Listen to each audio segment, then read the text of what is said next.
So the decisions that you make early on and when you're getting involved in an RESP program, you have to recognize that your future decisions, and it's not just yours, it's also your child's future decision or perhaps your grandchild's future decisions, are things that you can't control. And so shifting gears, we want to consider where can you have a higher degree of influence on the outcomes and have far degree of higher control to be able to implement the things that you actually want to do, regardless of what your child decides that they want to do. So you want to save for your kids' education. You've heard about these different savings programs that are available, and you want to go ahead and implement the government-sponsored plan to help save for college. Well, we're here to tell you that that might not be the best option. Instead, we want you to start thinking about a lifetime value of what that savings could create for your family, including your child. I'm joined with my good friend Henry Wong here today. We're going to talk a little bit about Canada's RESP program, which is the Registered Education Savings Plan. And what are some of the unknown things that people should be aware of? Because we always want to inspect what are the things that we don't know so we can get clear on them. And then we're going to look at a little bit of a comparison. Not that we want to compare against it, but we want to look at the difference of what if we were to use a different type of mechanism, a different type of vehicle to do the same objective of saving for a child's education, but that allowed for continuity on an ongoing basis throughout life. That's going to be our focus today. So Henry, where do we want to begin with this incredible topic? Yeah, thanks for having me here, Richard. And just to kind of start the conversation, one of the main things that really I wanted to share with the listeners as it relates to the situation on building the fund or money towards maybe the primary usage is for education. And I just want to maybe digress a little bit back on my experience. I've taught at a post-secondary institution in Canada, in Toronto specifically, for over 10 years. And in that time, including myself going through it, I didn't come from a well-off family where I actually had to work to build my money to pay for tuition. And I found myself in a very interesting situation when I was doing it myself personally, which was my family was a low-income household. We didn't have enough saved or built up in what most people actually saw had an RESP for their post-secondary education. And when they were building it for that post-secondary education, the amount that would get built wasn't generally enough, especially with the kind of program that we were enrolled in. It was in what's called a flat, unregulated fee. So the tuition fee was quite high. And if you include books and everything along those lines, the amount that was saved up was generally not enough for affording the tuition and the other ancillary things for that education. Now, the difference, though, was when the amount that I was using, I didn't have savings. But what happened that opened up was the loans that I can get from school or from the government was a lot higher than what my I'll call parties or students were at the same time who had an RESP built. Because one of the things that people may not realize is the RESP balance that is being built is factored into the loan qualification on what the student can get for their tuition. So in my standpoint, actually, in terms of the amount of tuition and ancillaries that I had to pay, majority, if not all of it, was funded by the government loan. And for those of you who didn't know, I'm in Ontario, and the loan, I could borrow money until about the 6th month post-graduation is when I actually would start paying for it. So I had basically no cash outflows for 4.5 years while I was going through this education process. Now, to the comparison, other students who had RESPs, they would be able to get a certain amount, and then that's the amount that was saved by the parents or the sponsors of the RESP.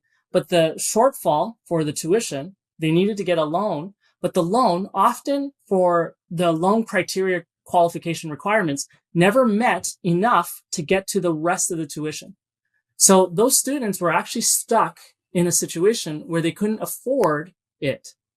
So everyone found different solutions to financing the shortfall on that tuition amount. But if we kind of compare the difference, I had it fully funded by a loan.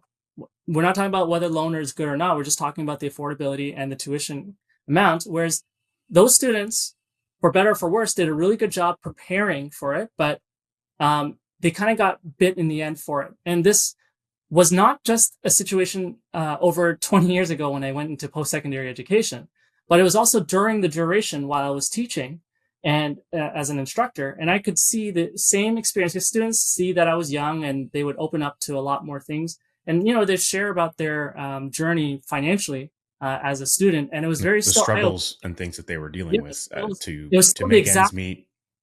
yeah, it was still the exact same thing to when I did it 20 years ago. And for them, actually, the tuition was a lot higher than what I was paying. By the way, mine was still not low by any means. What's interesting about this, and what comes to mind, is hindsight versus foresight. And as parents, we 100% want to do the best that we can with the tools that we have available and the knowledge that we have to set up our children for success. That's around how we raise them, the types of things we want them to know and understand and learn, and then around financial aspects as well. So not just the having access to capital, like you say, for post-secondary education, but even just the model of understanding and knowledge around money. And I think everyone wants their kids to be at least as, if not more successful with money and money decisions than we ourselves are. As a parent, that's how I would feel. And when we think about setting up something, as soon as you have a newborn and you leave the hospital, at least it was when I left with my kids, and I've heard from multiple parents, they send you with a package when you leave the hospital. And in that package is a form asking you or telling you that you should sign up for an RESP account.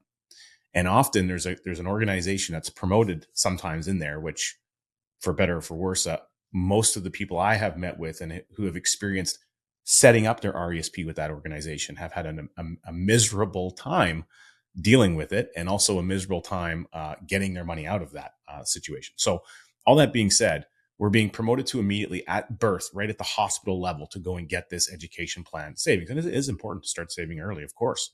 However, we have the foresight that we're going to do this wonderful and great thing, but then we end up having the hindsight. Was that actually the right thing? Did it create the outcome we were looking for?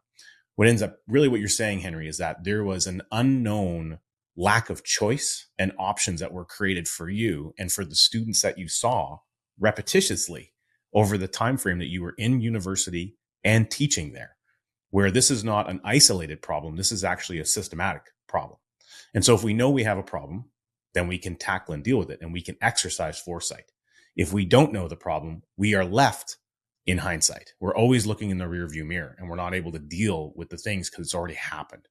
So part of our recording today, our discussion, is to help people really identify and get clear so that you can be thinking with forward momentum and at foresight level view as to how you want to approach the educational mindset for your own children or your grandchildren, depending on where you're at the stage in life.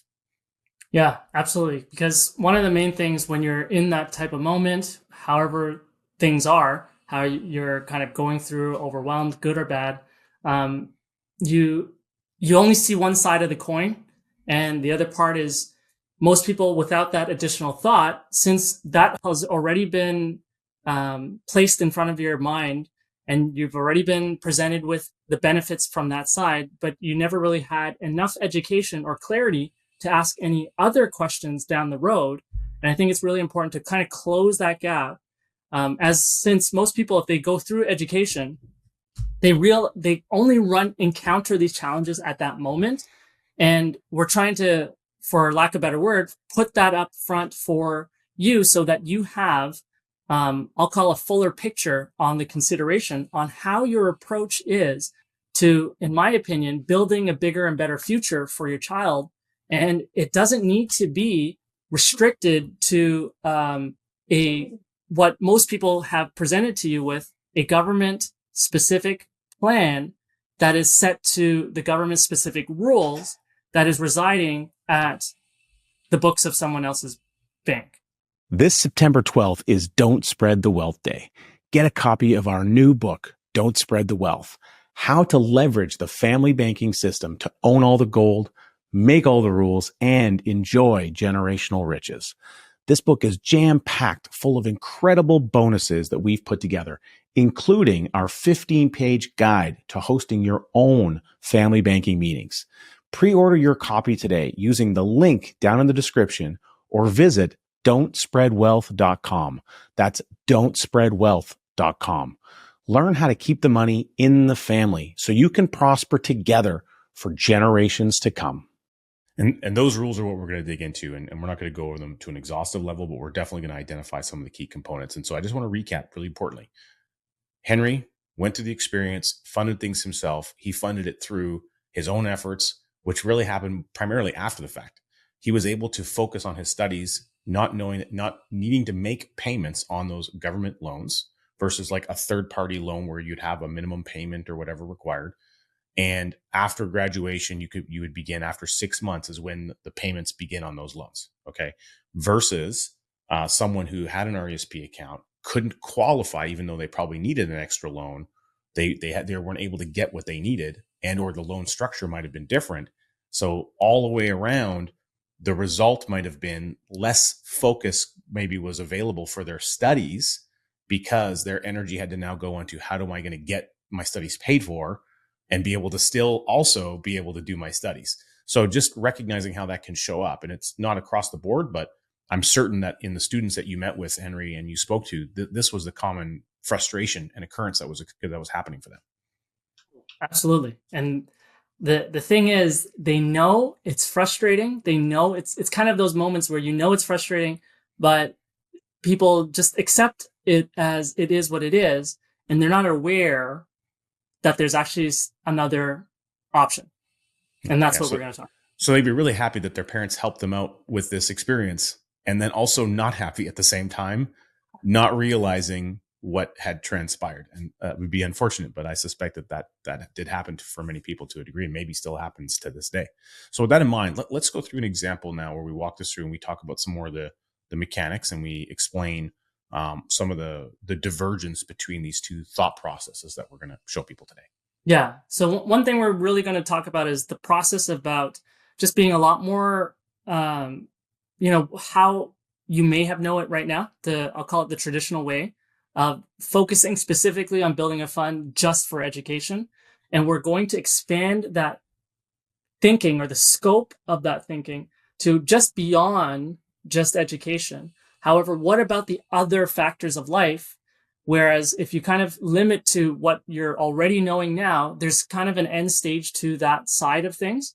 But what we want to start opening your mind to seeing is a bigger side of things. And again, just for more consideration as we're going through it. So the first thing is I just want to dive through the mechanics of traditionally building the funds inside a government program that is designed by the government, and it is in partnership with a financial institution for to build the pool of funds there.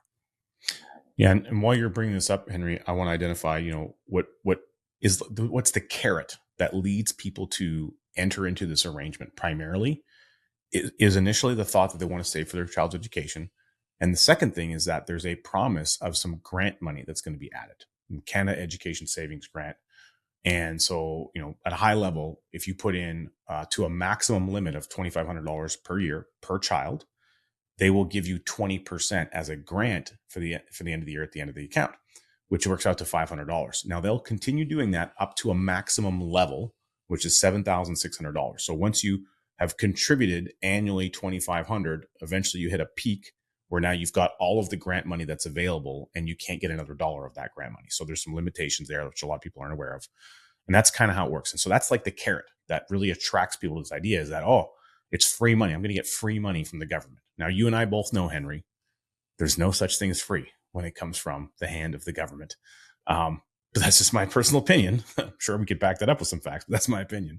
So someone is paying the price, and probability it's you. And so you actually identified for me something before we hit the record button about a major red flag that I wasn't unaware of. I learned something new today, and I love learning new things. And this major red flag is something that, to me, is really critical in our understanding of how this tool may not play a pivotal role in your life if once you're aware of it. But again, awareness is what helps us be able to make better decisions as we move throughout time. Okay. So I'm just going to share my screen. And it's first important to recognize the construct of the program and talk about the flow of the stages of the program. So we're using RESP as the capital aspect. So there's that accumulation stage where money's going to go in. Then there's the kind of called the storage or the warehouse, and that's where the value can go up and down depending on what you put it into. There's that withdrawal stage. You can withdraw earlier, or you can withdraw during the time when it's eligibility for usage. And then there's an end stage to it. Like, this doesn't run all the way until lifetime. It doesn't follow the child all the way until 70, 80, because the specific purpose of this program was for education and education only. So the first thing I want to just highlight is this was a very defined program that was set up by the government. So now the next is capital. So money is going to go in. So you've already talked about this, Richard. So money goes in, and if you fund it properly, according to them, then you're going to get you can access one of the main federal grants. And that grant is, if you fund it up to 2,500, you'll get an extra 500. And everybody's like, as long as I fund that, I've guaranteed. If you look at things from quote unquote a finance lens, where people try to look at ROI and they're like, oh, I put 2,500 in, and this is a guaranteed $500, so that's 20% return. That's free money. One thing I just want to take a step back and really recognize is, whether you agree with this or not, the government has created something that has influenced your choice. And I don't like to have my choices influenced. I like to make my free choices. And that, to me, is just something I wanted to put as a pin mark for people to recognize. And that's what incentivizes behavior for people to drive into something like this. And then that, in a way, if you are just so focused on that, you kind of neglect looking at other options. So that's the money going in, and it's being incentivized by the government by providing you a $500 grant. Now, this grant is really important because it's actually not yours until it meets the eligibility requirements. For example, going to an approved institution. So you actually, you may see the money go in, but it's not actually your money until you've earned it. And the only way it can get earned is when the child achieves the specific requirement. Yeah. So you're what you don't recognize is what you're giving up. And what you're giving up is control over your choices. And now, granted, there's a lot of institutions that are available, and actually more were added at one point. It used to be that, like a lot of trades things weren't really covered very well, but that's more factored in now.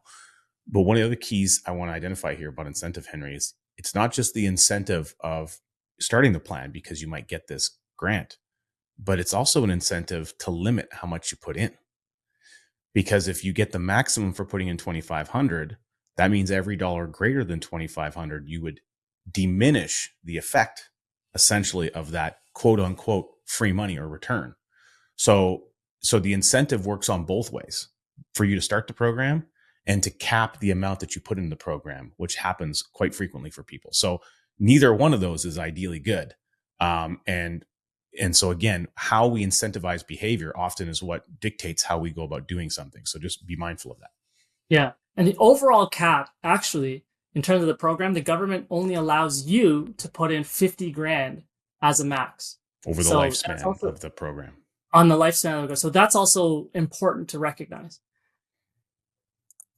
Then there's the tax environment. So you're actually deferring taxes, and you're actually transferring or distributing the taxes. And ideally, if the child does use it, the government's next incentive is to defer the taxes to be taxed in the hands of the child, which in theory should be they're not working and therefore they're not going to get taxed.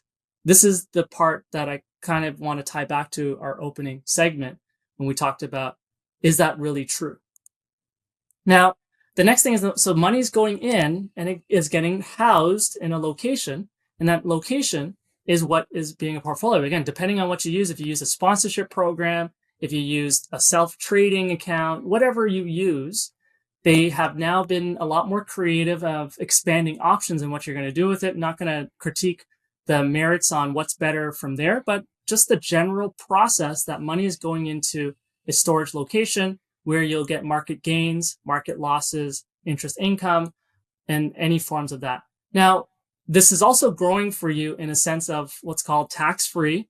And we've already kind of talked about this as it relates to RSPs. You're surrendering tax advantages. I'm not going to beat the bush around that. But if you had the same gains outside of this program, you actually get favorable tax advantages, like for capital gain, which is 50%. Whereas if you're putting it in here, you're actually surrendering those tax advantages because it's inside this program.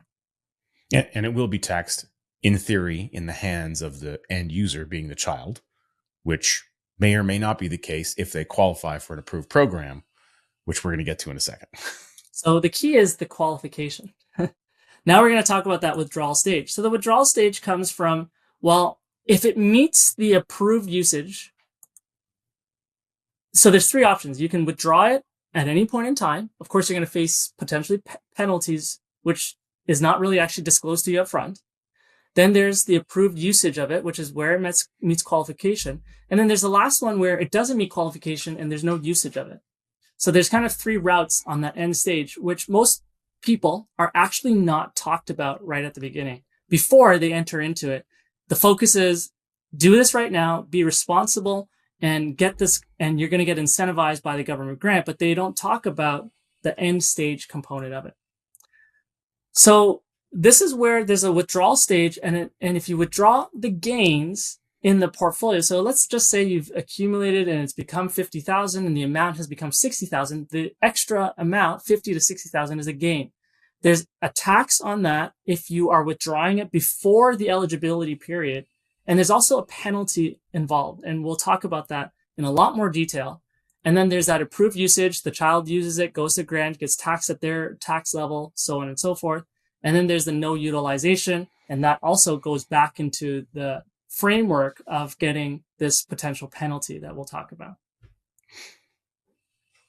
And then the last option is to avoid the penalty. A lot of people end up doing what's called rolling it into an RSP as another potential option. Again, more to be discussed as we go through the rest of this conversation. Now, so, a lot of our conversation is going to focus, Henry, on the actual, paying for education component.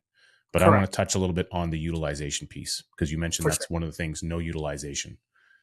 In compare and contrast, if we just think for a moment, what is one of the biggest expenses of the average North American family? Well, we know it's interest and we know it's taxes on a lot of things, but it's actually rearing a child, having a child, raising a child, feeding a child, like all of the necessities and the needs, putting your child through hockey and soccer and lacrosse and volleyball and tournaments and vacations. And, eventually if you have kids and they're teenagers, well, they eat a lot of food and they have a lot of high end needs. Eventually they need a car, like all of these associated things. And when we add all up, that is a massive amount of capital over a period of time per child that gets added up. That's where a lot of parents' money goes. The money flows towards things that we need to do for our kids and to make them survive and thrive. And so the lack of utilization, if you're spending all of your money just to make your kids survive and thrive, plus you're also putting money over here for the future so that they can continue to survive and thrive, but it's separated and it's now locked away in a box that there's penalties and issues that would get in the way if you had to withdraw that capital, then you're de-incentivized from being able to utilize it, which means all of your other earned income has to go towards that utilization of life.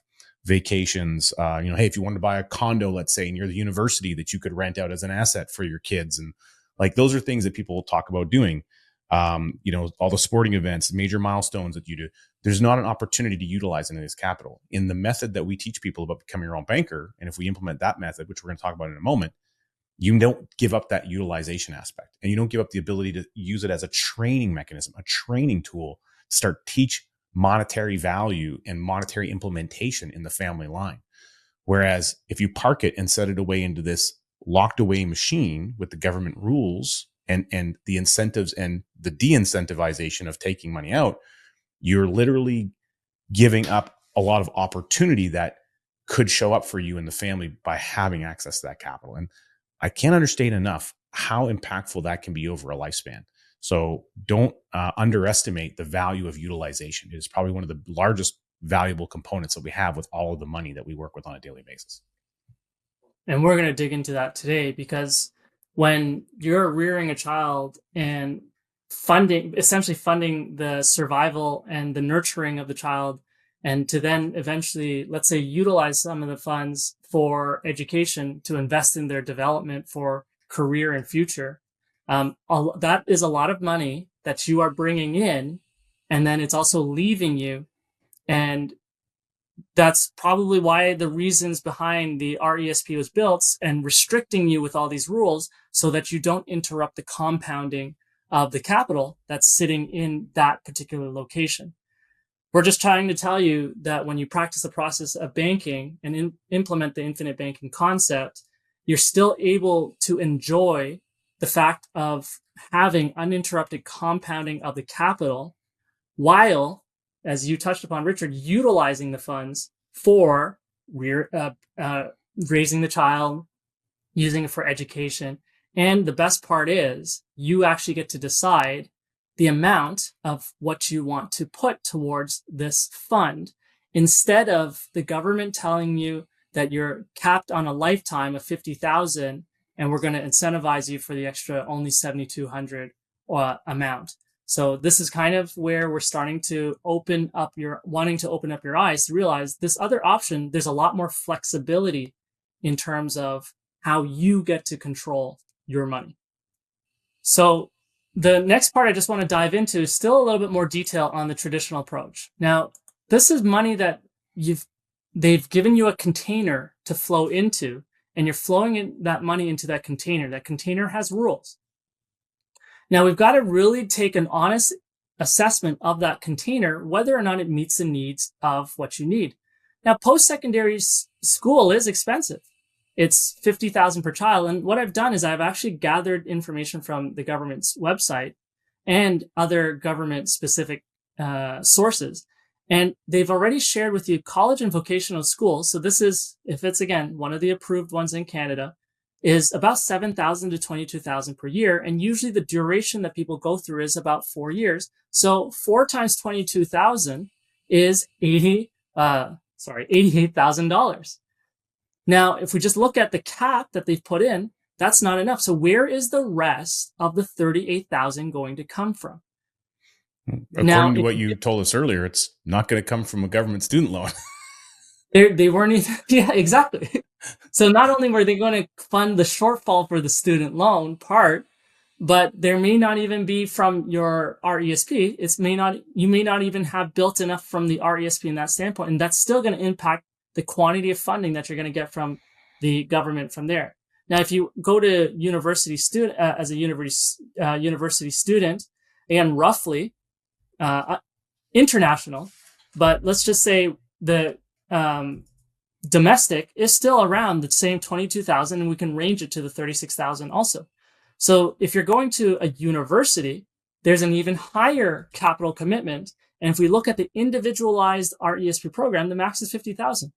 So are you going to, in the lifetime of when you start it until when the child is actually going to use it, build the shortfall from capital gains or market gains? Most of the time, it's unlikely, because the sentiment from most parents when they're putting money into this container is they want principal protection. And if they want principal protection where the value could never go down, they're trading off for the value of the capital is likely not going to be significant. They can't expose it to risk. And in that circumstance, that minimizes the ability to actually have much capital gain or growth in the first place. And if you kind of choose these kind of programs, again, depending on what you choose, they charge very, very high fees. And I won't dive into those fees. So if you kind of take a step back and think about it, the amount of money that's sitting in the container, you're not really going to get a lot of gains from the market. And the fees on these type of containers to manage this container is quite high. You're essentially paying someone to hold on to or look at the container for you while they're enjoying those fees. I'm sure they do a lot of work on those fees for getting those fees. But if we're looking at the end user, the real important question is, did your capital actually raise in that period of time? And was it enough for educational purposes? So the first thing is to also recognize, in order to be eligible, the contributions can't be withdrawn at any time. However, because if you draw it too early, that's going to impact the government grants, the qualification criteria. And the second is it forces the child to go to an approved post-secondary to get the grant. And generally it must be in Canada. What if your child wanted to go somewhere else for post-secondary school? That's not going to be an option for them. What if your child doesn't go that direction and doesn't want something different? This is a very key thing. What if they want to start a business instead? Exactly. They've already been pigeonholed to, you must go to the school. Otherwise you're foregoing my grant that I built up over that time and those, other things that happen. So this is kind of what's really important, is that it's already predestined what the child needs to do to financially handcuff them. And that's not kind of the parenting style I'd like to have for my children, but some people are able to make their own choices, which is good.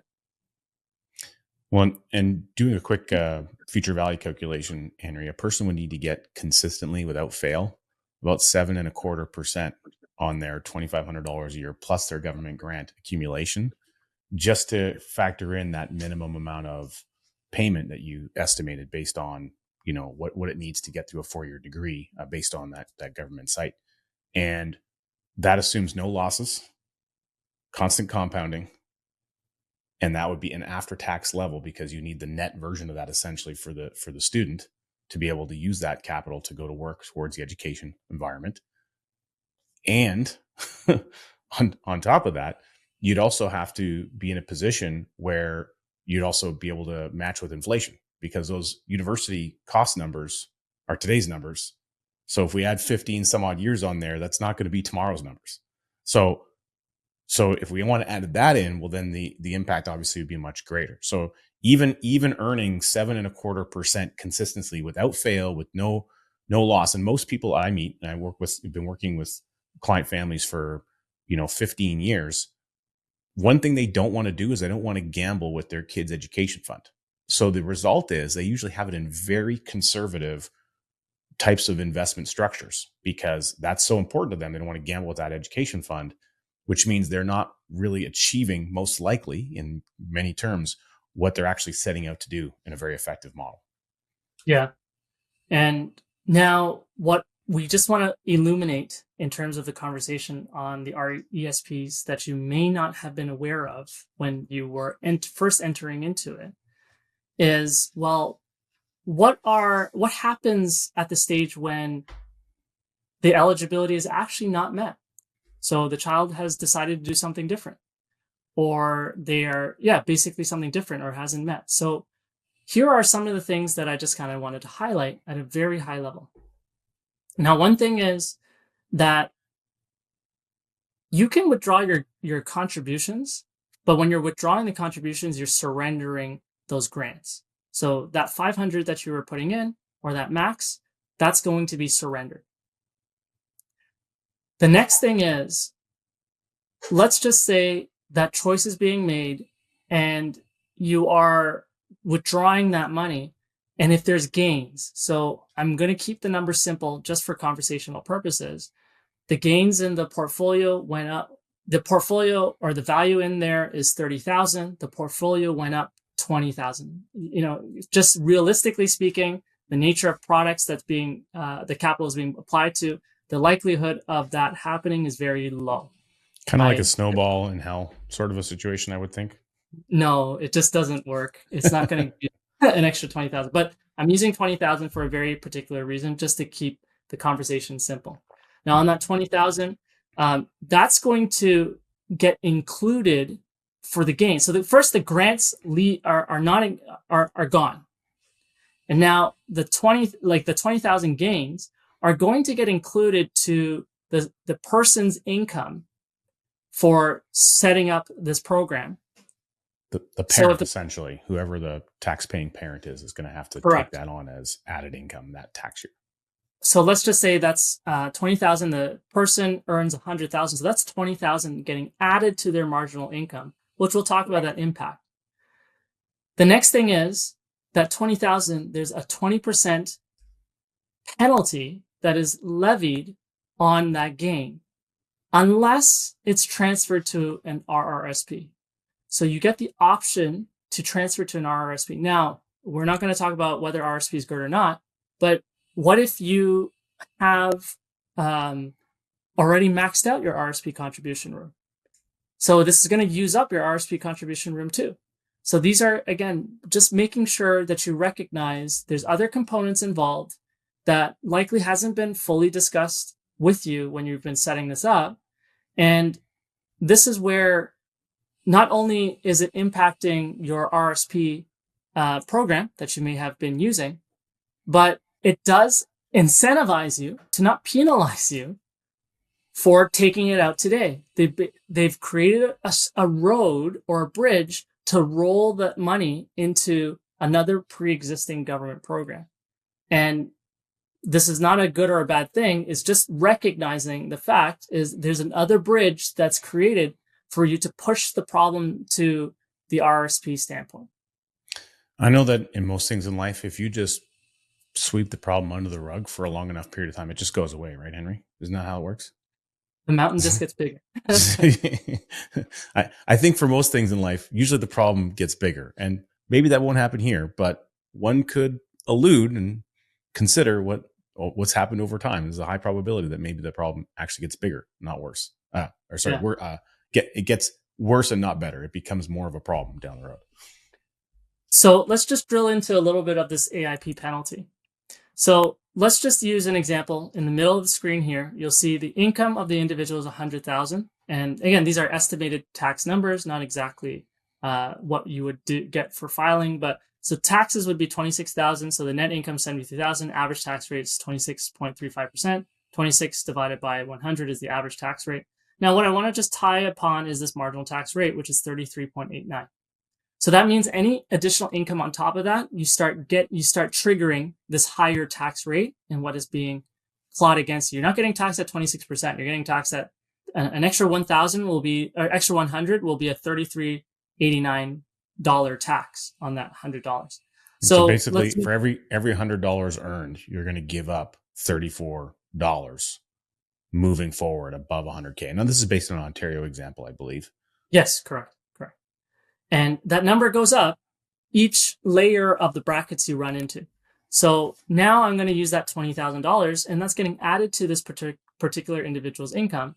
So first you'll see the tax goes up from 26 to 34,000 and you'll see that marginal tax rate is 43%. So you think it's a 2% increase. So 26.35 to 28.7. It's about 2%, 2.35% increase. But it's not actually 2.35%. It's $8,000.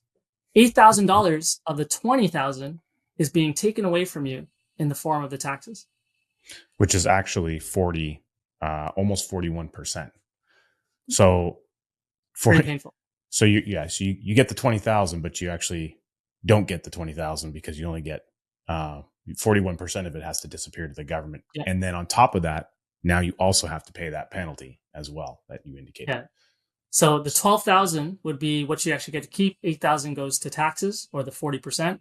And then that 20,000 is applied on that penalty. So that's an extra 4,000. So the whole 20,000 that you believe you got to gain, your tax bill is actually 12,000. So you only got 8,000 of the 20,000.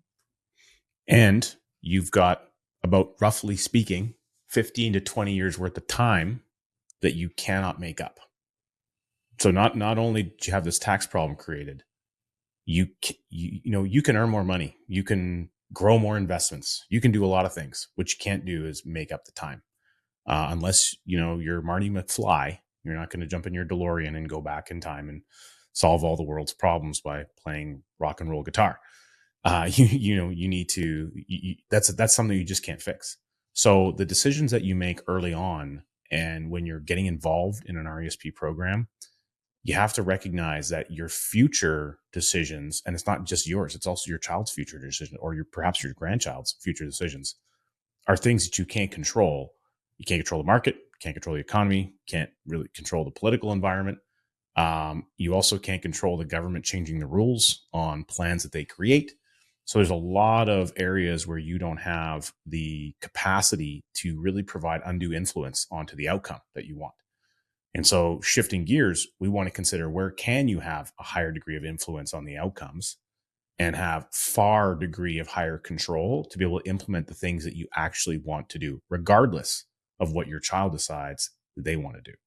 And I think that's really the direction that we want people to go, so that they can have autonomy, peace of mind, freedom, and just in general have that feeling of complete and total decision-making power at their hands. Yeah. One of the things we just want to encourage is to give your child the ability to make their decisions that is best for them. I think by that age, they are able to think for themselves, and they shouldn't be pigeonholed to forced to make a decision to go to, let's say, a post-secondary school to make sure that they get the grant money. That is definitely one thing that is pretty important to see. The second thing is, just based on the mechanisms, on the structures, how it's been designed, that you are basically forced as a choice, not explicitly written, to, if you want to avoid the penalty or the tax bill, to roll it into the RSP and, again, push the can down the road. And that already, just at that moment of evaluation, should be a very important evaluation of recognizing that this moment, something's not right. And if I kick the can down the road again, is that going to be better in the future? If the plan was designed for your favor, it should have been designed in a way where you can exit without any penalty. So these are just some things to just reflect on as based on what we've just shared. So what does the other side of things look like, where you have a lot more freedom of choice and option, and you're basically going to build an extension to your family banking system? And what I've kind of put together is just using a pretty similar, most of my clients, similar example of, this is on one of their child, starting at age 5, putting $2,500, the equivalent amount, until 22 years. Now, I made 22 years just for us as a discussion, illustrating that, again, most people, they go through their program and then the RESP ceases and that's it. But what if we also do the same stopping point? Well, let's take a look at one of those first, just by relocating where the capital is being built, which is the family branch or their family system. So what you see is 2,500 going in since age 5, all the way to age 22. So an accumulated amount of capital was 42,500. Now, by virtue of the vehicle and the contractual guarantees built into the vehicle, it's the total cash value is 59,081. Now, again, everybody's numbers are different, and how we design it, it's important to have a proper discussion to bespoke the situation to yours. But this is what I'm just showing you from example client situation. So on that 59,000, now in that journey that cash value is being built by the insurance company, you have the ability to borrow against that cash value, to use it for the things that you want to use it for. So you're not restricted. And this is where we're talking about utilization. Do you need diapers? Do you need a car seat? I know Jason used his policies to fund a car seat in the early years. These are things that you're not restricted to the utilization of the funds, but the compounding is still going to grow uninterrupted. So this is just one thing I wanted to highlight here. Now, the next thing is, so what does it look like now? Well, the RESP has a fixed finite period which it can be utilized, and there's also a maximum cap that money can go in. Well, there's no cap on this one, other than the choice that you've decided how much you wanted to start with. And once you have it started, you can, when it's funded properly, this asset, without eroding or breaking it down, is still going to have the inherent characteristics where the cash value is going to continue growing. So I just kind of wanted to show at year 22, the only amount that has accumulated is 42,500, 59,081 was the amount that the cash value was at. Then now 23, no money's gone in. Cash value is 61,846. So no money's gone in, but it still went up. Tax-free inside the asset. No money has gone in. Year 24, It's gone up 64,000, 67,000. What does it look like at the person's age 30, 85,000? What does it look like if the person's at 40, 137, 945? Again, this is just the vehicle still growing uninterrupted, and you can actually utilize it for other things as part of the journey. Maybe by 25, they find someone special and they want to get married, and that's the fund that you're going to also tap into to fund the wedding. Maybe when they're 40 and they have to fund a down payment, maybe, or an additional home, or maybe I'll use 30 as an example, then that's also an additional fund that you can tap into for purposes of helping support the down payment for their home. Well, and even going a little bit earlier, if it's at that 22 stage and maybe they aren't interested, or they've made a decision that they're going to go to a trade school or whatever. Let's say they want to go become a welder, as an example, and they use that to fund buying a welding truck with a welding rig, a used one, so they can actually start their own business.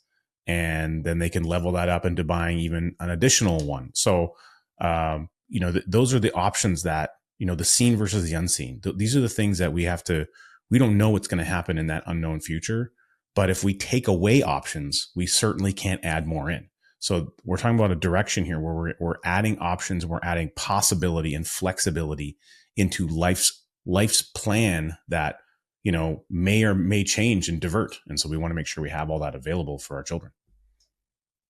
Right. And now let's kind of extend that further and just talk about, because of the type of asset we have data in front of us that with reasonable precision, not saying it's exactly going to play out this way, but reasonable good precision that gives you enough indication, because it's contractually guaranteed and is bound by the insurance company, that the impact of making a decision, we can see the values of that impact. So remember that cash value is 85,000. Again, no additional fuel is going in. It would be 137, 945. And now what if the child lives all the way to 90? The value is 1.6 million. So if you put in 42,000, the value is 1.6 million. That's the impact of the unseen that people don't actually really see just by making the choice of where they put the money in the particular container or the asset. And if the child lives all the way to age 100, you've just set up for 42,000 in this particular example, a decision that set them up for almost 2.5 million by age 100. It has profoundly impacted. So just to kind of summarize it really quickly, starting it properly in this way, up until age 22, 42,000 has gone in. And the vehicle, just by nature of how it is, in this example, got to almost 2.5 million.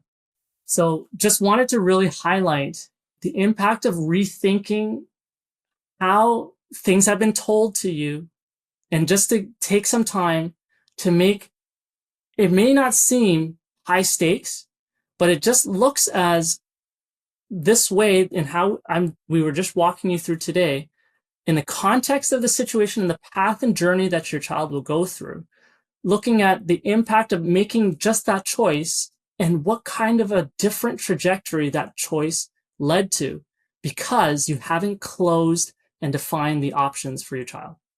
I want to add to this a little bit more. A while back, I did a video where I walked through, my own family system, and I looked at policies I have on my kids. I actually have 2 policies on each of my kids presently at the time of this recording. And those are policies that I own and control. My kids can't own and control them yet. And I get to decide if I hand control over to them or if I make them request access to the family bank. And so in my world, we're going to have more of an access discussion than we're going to have, hey, here you go. Here's this thing I created for you. Because I want to make sure I can maintain incentive and stewardship over that capital that I've put in for their benefit as long as possible. And there's going to be certain behaviors I want them to demonstrate to prove that they're going to be capable and follow the rules and the mindset that we've set out. And so I want to maintain that control for a longer period of time. It's not that I'm a control guy. It's just, it's important. It's something I want to be able to steward if it's just for their long-term benefit, we have to make sure that is the case. Now, that also means my wife and I get to utilize that system for many things while they're young and even when they're old, because eventually we're going to get old. So I can choose to use that as part of a supplementary passive income source on my kids' policies for my own income if I want. That means I will be utilizing it. And then when dad goes, there's going to be a lot of tax-free benefits show up. And there's also going to be other estate value created at my passing. And my kids will take care of it. They'll inherit that as long as they're a good steward and they don't do anything silly where I cut them out of the will. Probably not going to be the case, but just saying, fair warning, kids, when you watch this when you're older, listen to dad. Okay. Listen to dad. So that'll self-fulfill.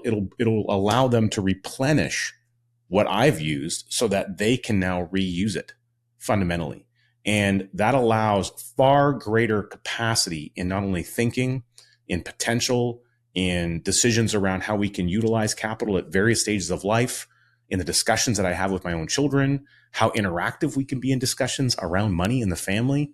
These are all ripple effects that are created just by instituting this model of behavior and this type of a product choice in the whole life insurance, that we can implement so many additional things over and beyond just saving for education.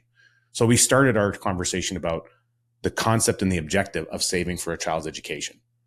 But we need to remove those boundaries. We need to pull off the chains of mental restriction that we have around this idea of education. And by unpacking and unbundling that into what the potential is on a lifetime of utilizing money. Funding for education is to allow your child the advantage of being able to create future income. That's really what the purpose of the education is. Otherwise, why would we do it? It's for them to create future income. What about all the income's containment? So what if they can create a whole bunch of income, but they can't contain any of it? If we get our mindset around the containment of all of the income, regardless of how big it is, then we are setting them up for the best possible success. And then we're pulling this education piece out of the equation. And we're just saying, as well as the ability to get educated. And that, I think, is where we need to have our mindset. And so, Henry, final thoughts on that? Yeah, I mean, walking through this process is definitely a different way of thinking.